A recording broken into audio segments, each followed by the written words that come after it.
This week, the true story of the brave actions of a key World War II resistance spy in the heart of the Nazis' art-looting headquarters in Paris. Michelle Young tells the story of Rose Valland in her book, The Art Spy. She talks with Molly Giordano of the Delaware Art Museum at the History Book Festival in Lewes, Delaware.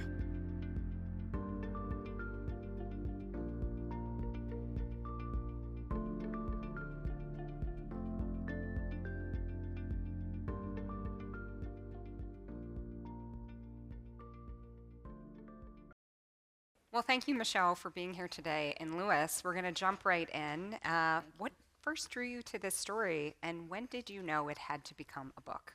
Well, I came to the topic actually as a fan of World War II history, and no exaggeration, I fell into a real subgenre of female spy World War II true story books. And that's because in my real job at the time, I was writing and teaching about New York City architecture, its history, its secrets, and I could not read anything about New York City. So I thought, why not World War II? And part of that is actually my own family's background in World War II. My grandfather survived the atomic bomb in Hiroshima as a Taiwanese student there at the time. And my husband is French, and both of his grandfathers served in World War II for de Gaulle. And so I thought, why not? Let's dig into French World War II history, European World War II history. And so through reading all these books, I came across Rose Valland, not in a spy book, but a book called Goring's Man in Paris by Jonathan Petropoulos, a really excellent book by an academic in California who happened to know this man named Bruno Lose, a Nazi in Paris who was Hermann Goring's personal art dealer. So he knew this man at the end of his life. And the book is about that. But every few chapters, this woman named Rose Valland appeared, a spy. And I've read so many books about spies in World War II, female spies, compilation books, biographies.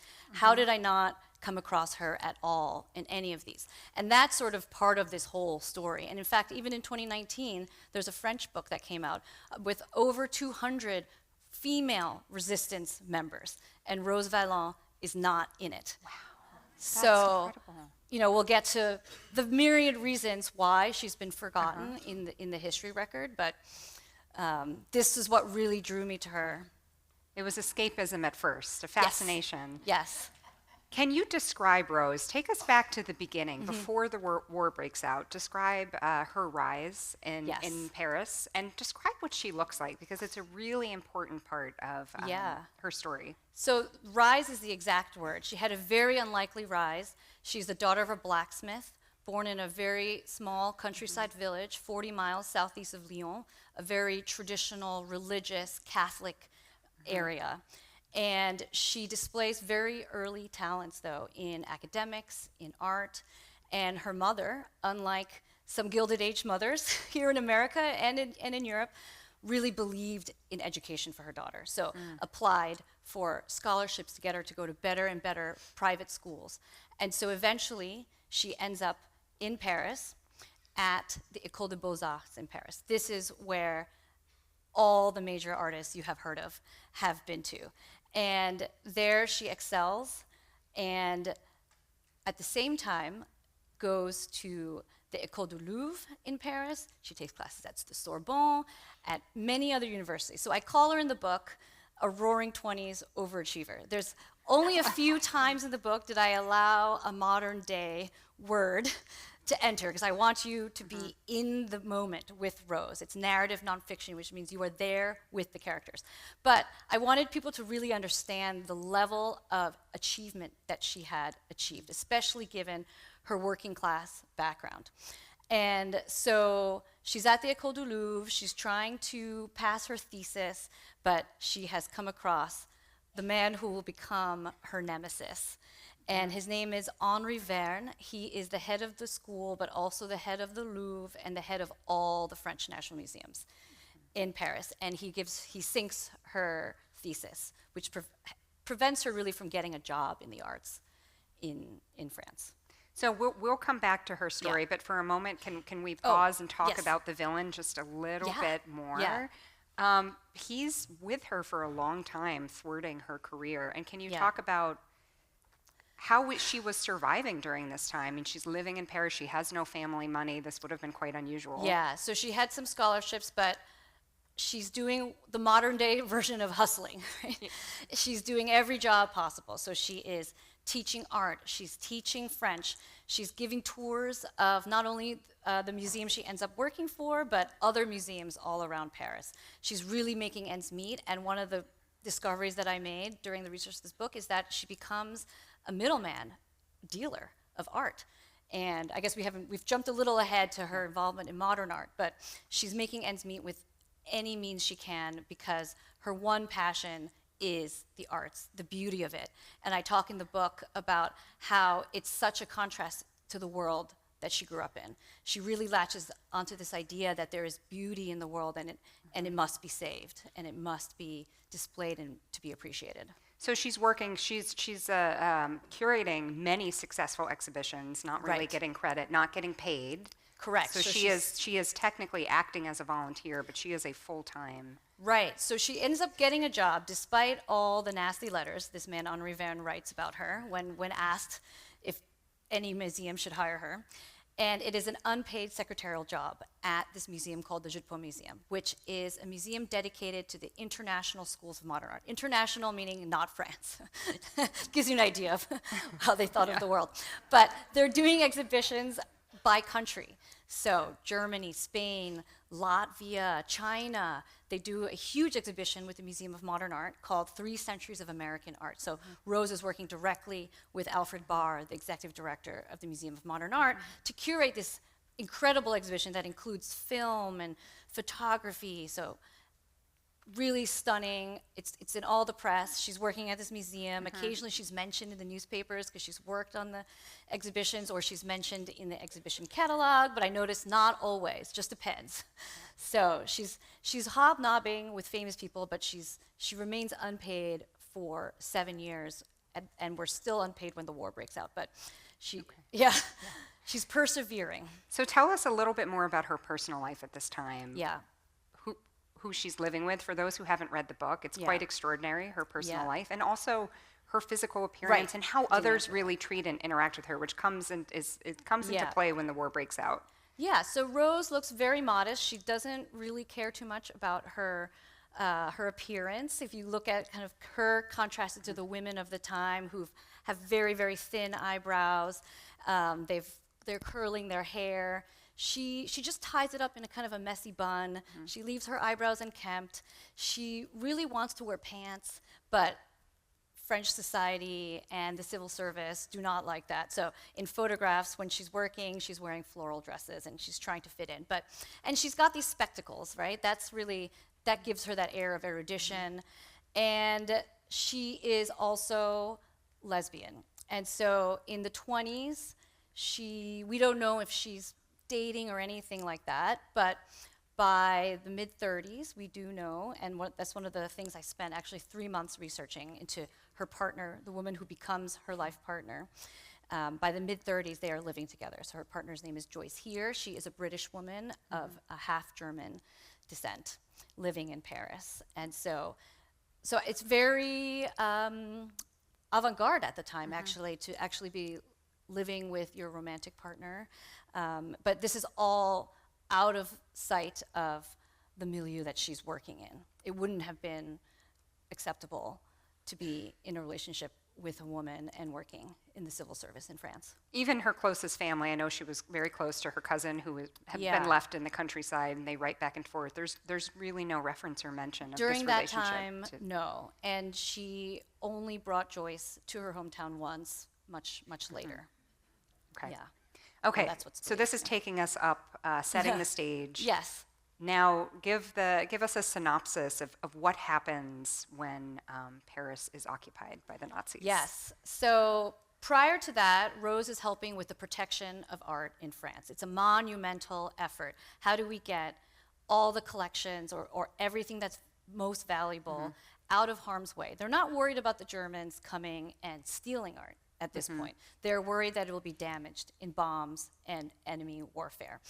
And so they planned this for 7 years, really starting from 1932. And the concern is we can't let what happened in World War I happen again, which is they only started moving art out of Paris when the borders of France were breached by the Germans. So it was a big rush. They were throwing paintings unprotected onto trains and trucks. And so for 7 years, they are researching, they're making plans, they're deciding what's the most important works and ordering supplies that might come. And so Rose is an important part of that effort for her museum, the Jeu de Paume. And so in 1939, when war breaks out, the week before, the national alert is on. So the packing begins, the moving begins. So she works on this effort, but she actually stays in Paris instead of going to the Loire Valley where all the art is. And life kind of resumes in France during what we call the Phony War, or the Funny War. And there are more exhibitions that are put on in the Jeu de Paume that she's working on. She's working on a catalog, and she's acquiring more art, including a Frida Kahlo painting, the first Frida Kahlo to be acquired by any major museum in the world. That happens in the spring of 1940. But then in June 1940, Germany is on the warpath, and it's very clear that that they will get to Paris soon. So mid-June 1940, June 13th, she gets a call early one morning. She's sleeping at the museum, protecting the art on a straw mattress, and her boss says, you must leave the museum immediately. And she's extremely upset. So I guess we haven't talked about her very dogged, straightforward personality. But she has arranged with her boss and the man above him, the head of all the Beaux-Arts in France, that she must stay at this museum at all costs, right? And when she gets that call, she's so upset that she sends off letters, phone calls to say, you said I could stay here to protect this art. And her boss is like, the Germans are here. you need to leave. And so I think one of the things that really tells me so much about her is that when that happens, she writes on letterhead, was called at the crack of dawn, basically, and told to leave.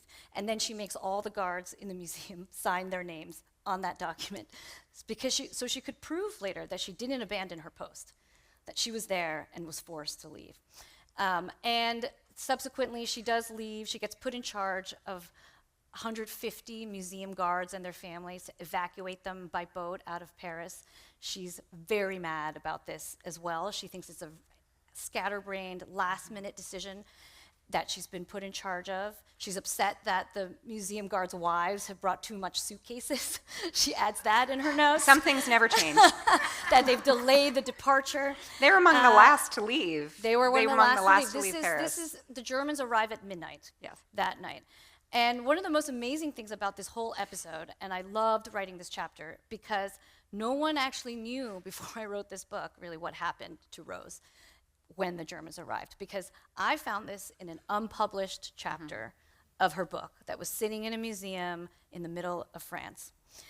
And when I came across that, I realized many things, including when I could start this book. Because if this chapter of her life was missing, what happened when the Germans invaded Paris, it'd be a very big hole in the book. So maybe I would actually need to start it when the Nazis arrived in her museum and leave out this section. But I really wanted to tell the full war, her experience, 1939-ish to 1944-45. That was very important to me. So I won't give away too much, but it's a treacherous, treacherous journey that she takes from Paris, full of detours, bombings, running from danger down to the Loire Valley. That scene could be a movie in and of itself. I agree. Just the scene. When I read it, it's like, when you read material that it's cinematic. I mean, it was many close calls. So she safely shepherds people out of the city, the museum guards, their families, all the luggage. Actually, quite a bit of it had to be abandoned. But then she returns immediately. She returns immediately. She wants to be back in the museums. And then she writes that she's bored. Well, tell us what she's doing at this point. So right now we're in July 1940. She's been allowed back. This means she's given an Ausweis through the German government. So her boss has applied for her to get a pass to come back to Paris and to be in the museum. And so she writes that she's bored, so maybe I'll do the work that there's normally not time for, like cataloging things and working on paperwork. But lo and behold, a few months later, the end of October, the Germans have requested a new building to put all of their stolen art because there's too much of it. And they need more space, and they want to do it in a place where there will be no prying eyes. So they want a standalone building. But at this time, important to remember, the Germans have invaded France, but there's just the armistice. It's not a peace treaty, it's a temporary truce, which means there's agreements going on between Germany and France, and in some cases, the Germans need permission. And so the French National Museums are under the jurisdiction of Vichy, and so if they want to take over a building or they want to do stuff at the Louvre, they need permission. And so her boss, Jacques Jaujard, is the one they go to ask, can we get another building?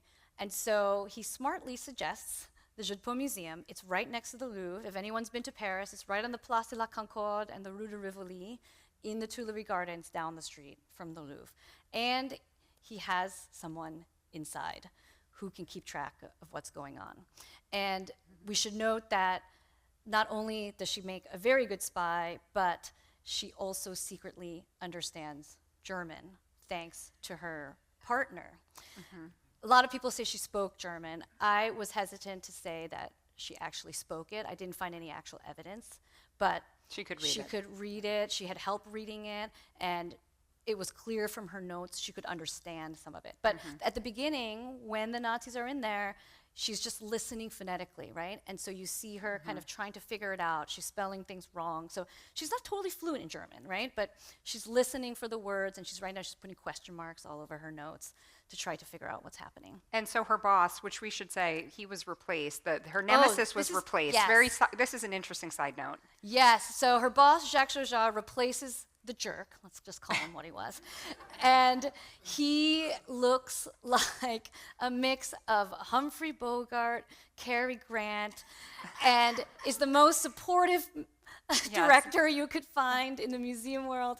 And he, most importantly for Rose, also comes from the working class. His father is a contractor, and he worked his way up, like Rose, into the civil service to eventually become head of the museums in France. So they have just a certain kinship and a way of working. He appreciates that she's a real operator, and he comes to really trust her on many matters. What I loved about their relationship is they both used bureaucracy and a no-nonsense approach to being under the radar to their advantage. Yes. So did he recognize that in her, and that's why he chose her museum essentially for this very important task? I believe so, yeah. Like, it was clear that she would be someone who would also be overlooked, especially the Germans brought not only their art historians and into this museum, but a lot of female secretaries who were done up to the nines, having affairs. There was one who was walking around in her nightgown inside the museum. Others had clear sugar daddies working, who were living in the Ritz. I don't think you used the word sugar daddy in your book, but I did not. But so in contrast, here's this very academic-looking woman who is not attracting any attention to herself. So they've overlooked her. They just think she's a custodian figure. I believe that was really what they thought. They just thought she had the keys, she knew the guards, she could talk to them in that's French. what the Nazis were told. She is here to be, they didn't know anything about the building, the facility, how to direct the guards. So that's what they were told, that was her sole job. That, and that she was supposed to make an inventory. That was the agreement made with the Germans. If you take over this museum, fine. But we get to make our own French inventory of everything that comes in and out. But on day one, she tries to do it, and an art historian comes over, a German comes over and shuts her notebook brusquely and says there will be no inventory, and kicks everyone else out of the museum who's from the museums, except for her. What I love about this book is it's almost a book of lists in some way. She has a photographic memory almost, so she can't write down the inventory as she has been instructed by her own boss. But she's so memorizing. What is she doing? And there's a ton of artwork coming in and out of the museum at this point. Right, so she's so well educated, so she recognizes the artwork that's coming in and out, so she's making those notes, she's trying to figure out who all these characters, the Nazis, the middlemen, all the people coming in, and then she's recording who the art has been stolen from, predominantly Jewish families in France, and where it's going. So And then over time, she gets more and more daring. So at the beginning, you know, she's making those notes, but then she starts stealing things from the garbage cans, documents. She's stealing papers. She's stealing photo negatives. Because the Germans vary by the book, they have clearly in detail documented everything they've stolen. So they're filling out pre-formatted index cards saying, where did we steal it from? Yeah, listing the family, artist? listing the family that they stole down it from. to it was in the air raid bunker of the Rothschild family and this person. And then writing their names, signing their signature or their initials on those documents. And then they take a picture of everything that comes in too, all the stolen artwork. So she's stealing those negatives, she's getting them printed at night, and then like carefully putting them back in the files. C-SPAN's Afterwards podcast continues in a moment. Now back to C-SPAN's Afterwards podcast. So tell us, let's back up and talk a little bit more about Hitler, because he had quite a vision. I did not expect him to have such a clear strategy of what he wanted, how he wanted it.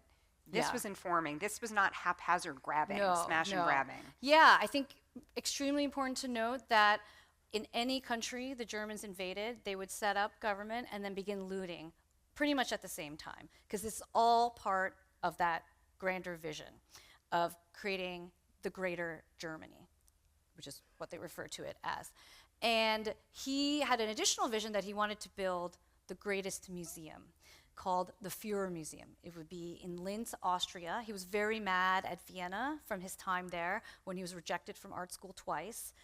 And that's also, Vienna is where he starts to form his extremely virulent anti-Semitic creeds, because he's rejected from art school, he's homeless, living on park benches, making what he calls derivative postcards for tourists, painting little scenes of Vienna.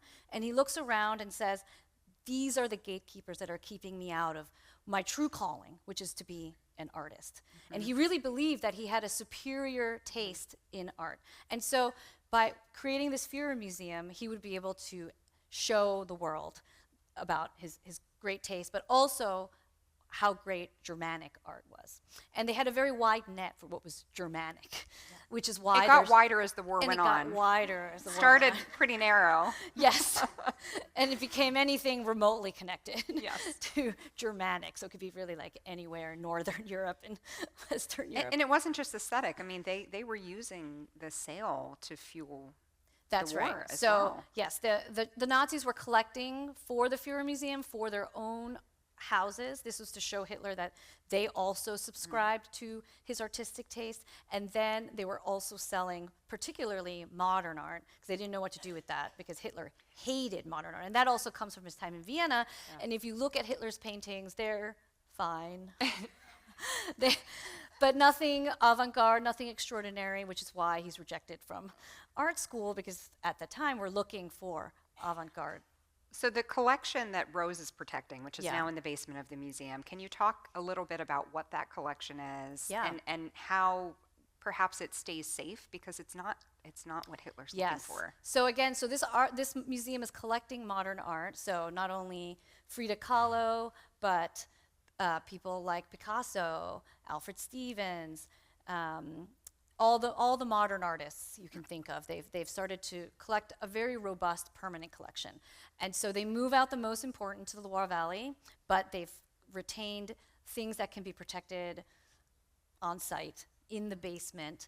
And also there's a bunch of sculptures that were just too big to move.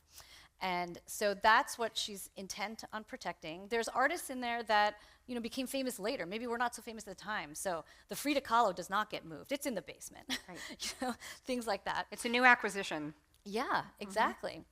And the Nazis are not too interested. I didn't find any reference where they actually want the art that's in her museum. So they are looking for art that's in the Louvre, and they try a lot of things. They can't just steal the art that's in the Louvre. So they can steal the art from the Jewish collections, because they've deemed those people non-citizens. And also Vichy France has as well. So it means that now they can just take their possessions. Then they label them as abandoned, because if the families have left, they said they're not citizens anymore, they've abandoned their property, we can take it. But if a painting is in the Louvre, they've got to figure out something. So they're constantly asking the French museums if they can trade. So Ribbentrop wants a Boucher painting very badly. He spends the whole war trying to. And when you talk about administration and paperwork, that's exactly what the museums do. They said, Jacques Chagard says, let's ask them to exchange things we know they won't give us, but it will cause months of paperwork on their end, and back and forth, negotiation, what other things can we give you? And he's like, maybe by that time, the war will be over. And so that's his strategy. Yeah, there's a lot of slow walking in hopes that we're just the French bureaucracy. Yeah, we're just going to bog it down.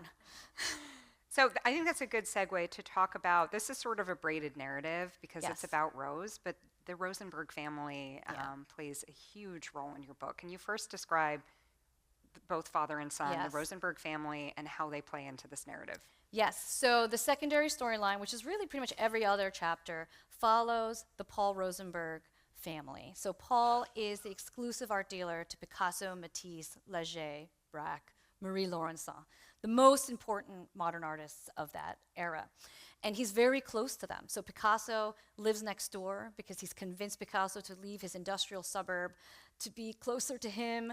They show each other, well, Picasso will show his paintings through a window. What do you think of this? And they're going to each other's houses all the time. He's very supportive of his artists and very visionary in terms of how he's trying to sell their art. He hosts exhibitions in his gallery, which is 2 floors of his home are dedicated to the gallery space.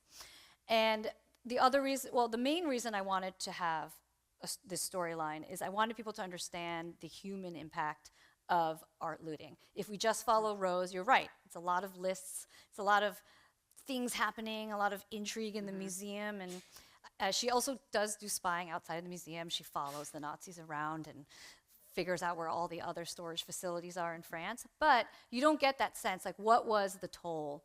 And the Rosenbergs have one of the best collections in France, and the Germans have been looking for it. They already know to look for it, and he has a lot of foresight to actually move it out of Paris. Again, also to protect it from damage. And he spreads it all around France. And so throughout the war, they are tracking it down, sending commando units, trying to figure out where it is. And eventually, they are able to seize almost all of it. And at the same time, we have Paul Rosenberg's son, Alexander, who is 19 years old when the war breaks out. The whole family gets permission from the US government, gets visas to come to America. But the son is stopped at the border and not allowed to flee because he's now old enough to be drafted into the French. It's such a heartbreaking scene. Yes, so him and his cousin are prevented from leaving. It's a terrible parting at the border, and he makes it to the last port that's still open. When we think about World War II, most people know about Dunkirk, but actually, as we know, hundreds of thousands of soldiers did not get evacuated at Dunkirk. What did they do? They went further and further south to each port until the Germans closed everyone. So the last one was in the Basque country, the French Basque, called Saint-Jean-de-Luz. It's actually where my in-laws are from. Oh, wow. So, and he manages to get on a Polish freighter there to go. They don't even know where they're going. They were just like, we need to leave France to fight this outside of France. There were 2 camps at that time. Do we stay here and fight, or do we leave? And a lot of people didn't even know de Gaulle at the time. It was just this sentiment that they would, if they got somewhere else, they could try to fight. And so that was Alexander's story. He goes to London, enlists for de Gaulle. There's actually a very funny story where he gets there and they say, you know, at immigration, well, who do you know here? Who's going to be responsible for you? And he says, Churchill. Because they did know him. And the immigration officer, like, you know, obviously thinks the guy's just like making it up, and so they have to go check, and then it's confirmed. Churchill actually does know him because Churchill knows his father and has borrowed paintings from the gallery because he's an amateur artist. He will imitate them and then give those paintings back. So I also, my original interest in World War II was actually the military aspect. So I loved following Alexander's story, his training. He gets sent to Africa, he fights, he ends up liberating France and Paris. But the other reason for including is that Rose and Alexander cross paths and I won't say what it is, but in a way that Hollywood could not make up.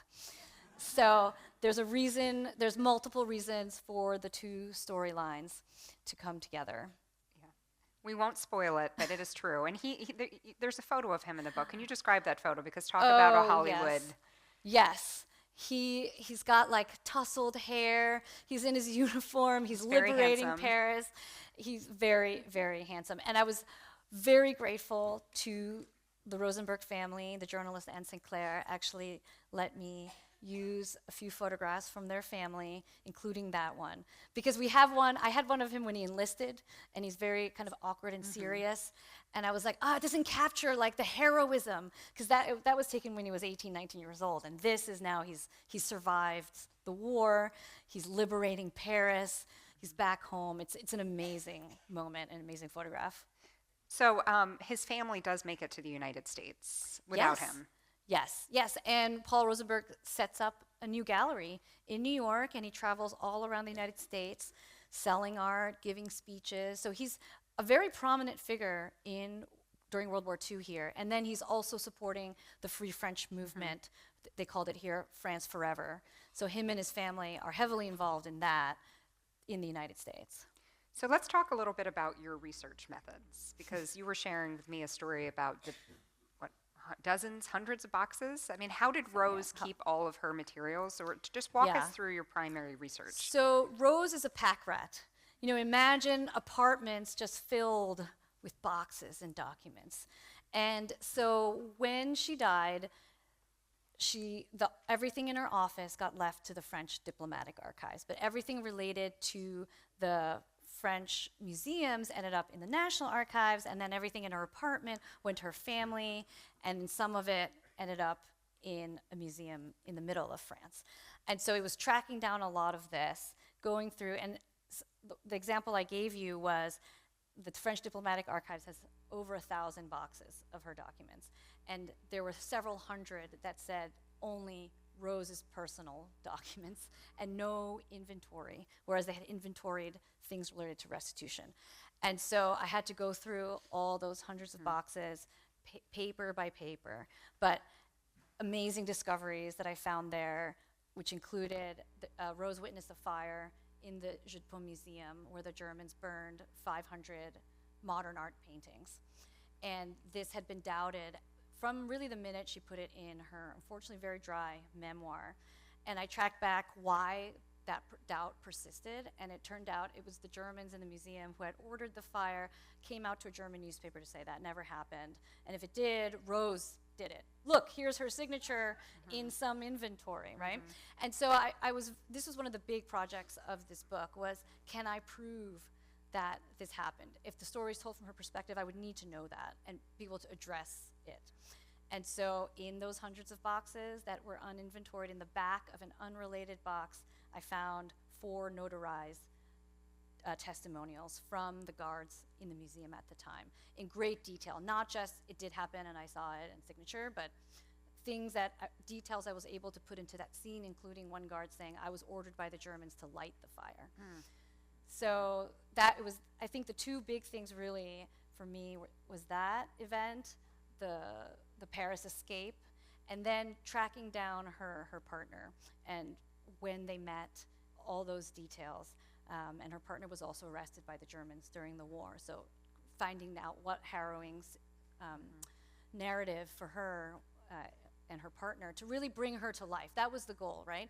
If Rose is someone that's often a bit reticent about her emotions, I could tell her personal, emotional life, partially through her relationship with her partner and the fact that really a month after the Germans took over the museum, her partner is arrested and she's no idea where she's gone.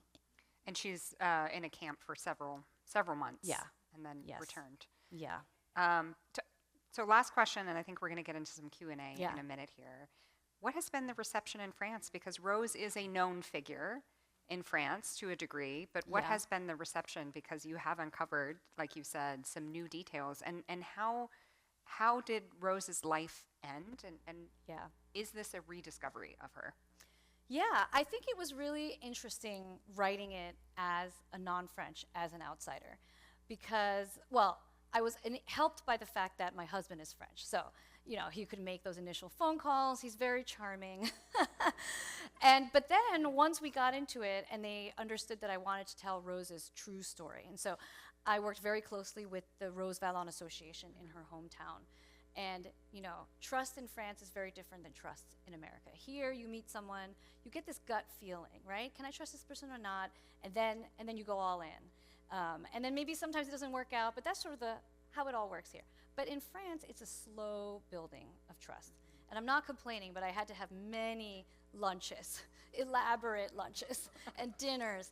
And slowly information is released to you. You know, it'll be something like, okay, I'll give you my USB keys. You know, like things would happen like that. Like, okay, great. But once you build that trust is forever. And so I just did that very systematically. And when you're an outsider, actually I discovered people really want to talk to you. They want to tell you things that maybe they were unable to say because of some situation in France or some political thing going on, and maybe they weren't able to put it in their book. And so I actually think I got more information being an outsider. There was excitement that I could put some things that they were not able to write maybe into my book. And I'm very grateful for those relationships that I've built. I consider them my friends. Like, they'll invite me to their house and like come here. So whether it's Joyce's family or Rose's family or the people that have worked on Rose in France. But, you know, France is a very old society. There are names in here that of people that may have collaborated with the Nazis, and those families are still in power today, or very prominent people. And, you know, there was one in here, and I mentioned it to my mother-in-law, and she goes, "Oh, we have that guy in our country club," you know, like. So it's a country that still grapples with its history, and it's still very present when you work in that field. And there was a bit of having to tiptoe and understand that. But I did feel, as an American, as an outsider, I could be honest about that. And I'll give another example. There was an editor in France for the translation who considered it and said, "Why are you being so negative about the rail service, the SNCF? Oh. Like, you're talking about how they were part of the deportation." And I said, they were part of the deportation. Yes, there were many brave people in the SNCF who were part of the resistance, and I talk about that. But you can't talk about that and not talk about the other role that they played, right? Like, history and people or everything is gray, right? And you have to be able to talk about all of that at the same time, ideally, in these books. And after the war ends, and Rose heroically chases down, tens of thousands of works and returns them to their rightful owners, returns them to France.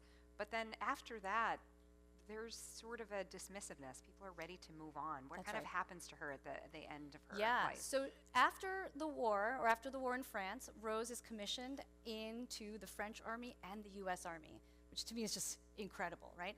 So she's commissioned as a monuments officer, and she goes to Germany. She stays there for about 8 years, working on the restitution. So to give you a scale of how much has been looted in Europe, it's believed that over 650,000 works of art were stolen by the Germans in World War II. 150,000 of that came from France. And Rose and her team responsible up until the point that she leaves Germany for over 60,000 works of art coming back. And she's extremely dogged about this. She goes into the Russian zone, sometimes secretly, and tracks down. So if you go to Paris today and you go to the Invalides Museum, all those cannons that are lined up outside, she got those back. And in some cases kind of sent a secret unit to like take them back, because the Russians were not giving anything up. And sometimes she would go to the offices of the Russians and say, "Well, behind you, that tapestry, that's from France." And then one guy might accidentally say, "Oh, we have another one downstairs." And then he'd go downstairs, and where he got reamed by his boss, and come out and be like, "Oh, no, it's gone. It got destroyed in the war," right? And so she had to be very dogged to figure out how to, not just where everything was, but how to get this back. So she's crisscrossing Germany in a Jeep. It's very exciting. And testifying against some of the German... She goes to Nuremberg where they're supposed to spend 3 days talking about the art that's been looted from France. And Rose knows that it's extremely important to have looting of art litigated in Nuremberg as a precedent for how to work on restitution in the future. Then she learns that they've cut the 3 days and there will be no discussion on it. So she hightails over there, talks to the commissioner, and manages to get 1 day back on the schedule. And so you see her in the photographs with an earpiece, intently, taking notes, which is what she does. C-SPAN's Afterwards podcast continues in a moment. Now back to C-SPAN's Afterwards podcast. Well, I think it's time for us to move into some Q&A. Thank you, Michelle, and thank you, Molly. Thank you. Thank you.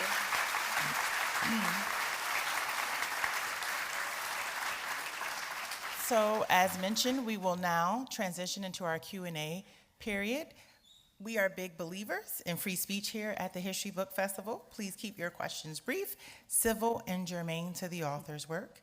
Raise your hand if you would like to pose a question, and we will come to you with a mic. Please speak directly into it so we can hear you, as well as those who will be viewing this presentation via C-SPAN, as the presentation is being recorded now and will be available for view via C-SPAN at a later date. So we now open the floor to questions. You mentioned that there was a book that came out recently in France about women of the resistance, that there were 200 women included and that Rose was excluded. Yeah. Was that intentional, or do you know why? I don't think it's intentional. It's just, so actually kind of dovetails into the question you just asked before, but there was a deliberate attempt to suppress her after the war, especially after she released her memoir, because the things she was still railing about the people who collaborated, about the art that we still need to get back, was very inconvenient to the people in power.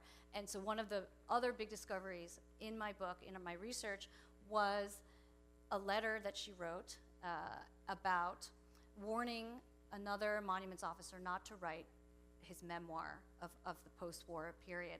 And she writes that this man, Poncet, he was the French ambassador to Germany, told her not to write the second part of her memoir, and that she was afraid. And so she was just a very inconvenient witness to a time period that France wanted to forget. And then I think also she doesn't fit into the archetype of what we think of as spy. We always think of them as like kind of blowing up trains in the field, and she's in the museum, so she's kind of persistently left off that list. But we have to remember that she has the Medal of Resistance from France, amongst many other awards from World War II. So, but one question I got from my in-laws when I started this book, they said, was she really in the resistance? I was like, how much more proof do you need besides all those awards given by the government? But, she was very dogged in making sure that she got the credit that she was due at that time. There were many letters going back and forth where she says, can you please write down your accounts for the record of what I did in the war? And Jacques Joujard and many of the men who were very supportive of her did do that for her and campaigned for her to get the Légion d'honneur, to get the Medal of Resistance. So, but just to say that that pressure and that resistance was there then, and it continues into today. Was she originally, after Paris was liberated, was she originally thought to have been a collaborator with the Germans, that she was arrested and thrown into prison, as is shown in the movie The Monuments Men? So she was not arrested, but there is a scene in the book at the liberation where the mob, the celebrating mob, has actually broken into the Jeu de Paume because they mistook someone on the roof for a German sniper, and it was obviously a known German stronghold. And so she's still there, of course, sleeping in the museum, and the mob mistakes her for a collaborator, and they put a gun to her back and say that she needs to show them what's in the basement. And at that point, she doesn't know if there are even German soldiers hiding down there. She had found a German soldier in the garden shed just that morning, but she was forced to give that tour. And the resistance was also trying to arrest Jacques Jaujard and many of the other people in the museum, and they were almost going to be lynched on the street as they were trying to take them to the town hall in the first arrondissement. And someone actually knew who they were and stepped in to say, this is like actually a hero of the resistance who's been part of the resistance and the head of the museum, like don't execute them. And so all of their lives were in great danger in those hours and days. It's easy to think that Paris was liberated and the surrender and everything was clean, but for days there was still fighting. There's actually an amazing scene that my husband said he didn't even know and had not learned about, of de Gaulle finishing his parade at Notre Dame and a sniper firing into the plaza right in front, and then snipers inside the church as he's walking in. So just to give a sense of what's happening in Paris, it's very, very unsettled for a while.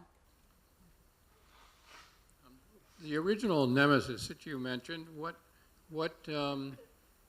was he against her, and what happened to him? So yes, great question. I spent a lot of time digging into him as well, because he has actually a very stellar reputation in France now.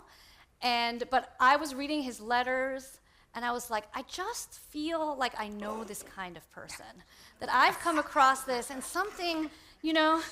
And so I dug into his whole educational history and discovered that he did not have a single degree in the arts. He had actually studied law and entered the civil service and ended up in charge of the museums, and then put himself also in charge of the École du Louvre, where he was teaching at the last year before that he was retiring, 19 courses in art that last year. And I was like, this to me seems like someone who really wants to prove that he is a man of the arts. And so he sees Rose, who is doing so well, has risen from nowhere. She's not from Paris, and to talk about France like before, there's a phrase in France, it's Paris and the French desert. If you're not from Paris, you usually are not going to make it to the top of French society, because that is where wealth and society is concentrated. And so she's an upstart from outside of his milieu, doing very well. And she sees through him too. She also sees through him, and she's not so good at concealing, at that time, what she thinks of people. Yes. We had a history professor who said, who we're drawn to talk about and to learn about in history informs our growth also. That quote came to my mind as you were talking, and I'm wondering if you could respond to what that might mean to you, that you were drawn to her and what you found out about yourself in working about her. Can you repeat the quote one more time? What he said was that who we are drawn to as students, yes, he believed was part of history, bringing us into our own narrative. That's a wonderful question. And yes, I think when I work on really anything, I only work on it if it feels like there is almost a creative outburst, that when I'm writing, it comes from somewhere deep within me. And so that doesn't mean that I'm going to keep working on World War II, for example. It's what drives me. And for Rose, I felt like I knew her, that I had followed in her footsteps in a weird way. And that's not just that I studied art history in college, or that actually I got a very similar response to my thesis topic at Harvard. I was told that's not art history. And both are actually now considered part of the art history canon, Rose's topic and my topic. But also things like I lived just blocks from her when I studied in Paris. My parents took me in Germany and Austria to those salt mines when I was 8 years old, where the art was stolen. There were so many kind of these touch points that I felt like I understood her and that I wanted to tell her story specifically. And then, ended up marrying a French guy, so make use of that.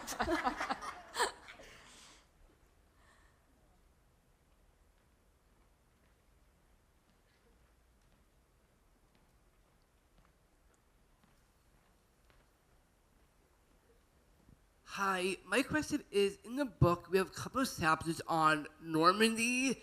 I just wondered, was Rose there in Normandy? I noticed the years are at the time of D-Day. I just wondered if, how did D-Day shape Rose's life? Yes. Well, Rose was not in Normandy. She was in the museum. However, the resistance and the Allies obviously knew that was coming, and once they landed, that they would eventually make their way to Paris. And so how it impacted Rose was that she starts to observe that the Germans are panicking for the first time in the war. In their panic, they put on another exhibition, probably in their stress. Like, let's do what we know. That's like stress cleaning. Yeah. I get it. Yeah. She even writes, who's going to come to see this exhibition, right? Göring and Hitler are not coming. Göring actually came over 20 times to shop in the museum.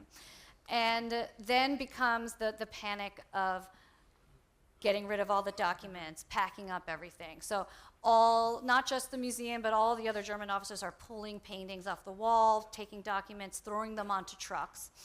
And as they're following what's happening, the museum, Jacques Joujard and his team are listening on the radio to what is going on. And the question for the museums is, when can we raise the tricolor flag? And the museum and police want to do it quite early. And Jacques Joujard says, no, we need to be sure that they're coming. And that is very prescient because Eisenhower and the top Americans did not want to go into Paris. They thought that was sort of a fool's errand that would cause a lot of deaths. We should go around because the goal is to get to Germany. But Leclerc and de Gaulle know how important it is for France that Paris be liberated. And so part of the story in the book is about how that happens and how Leclerc kind of sends an envoy to cause this to happen. And so, yeah, that's a nail-biting thing. And so the last part of the book covers this almost like kind of day by day, hour by hour of what happened, but from the perspective of Rose and the museum employees. And then when that tricolor flag is raised over the Louvre, it is, It's a just moment. joy erupts in the city. Yeah. Very cinematic. Yes, once again. I think it's fantastic that American historian on art has told the story. What I'm really wondering about is if you look at the film Monuments Men, who loosely based the character of the French heroine, right, on this wonderful woman, why didn't the Americans tout more or herald more of what she had done? That's a good question. I mean, okay, part of it is that Rose didn't trust anybody. So after the war, the French and the Americans knew that she had critical intelligence to give, but she was afraid that it would get stuck on a desk somewhere and that it would just be forgotten. So she was really waiting for the right person. She wasn't going around and being like, please take my information and save the art. And finally, the head of the Metropolitan Museum, James Rorimer, gets wind and is sent to meet her. And she ends up working very closely with him and he gains her trust, and she gives the information to him, kind of everything that she has. And I actually got to work with the Rorimer family, and that was also extremely moving for me.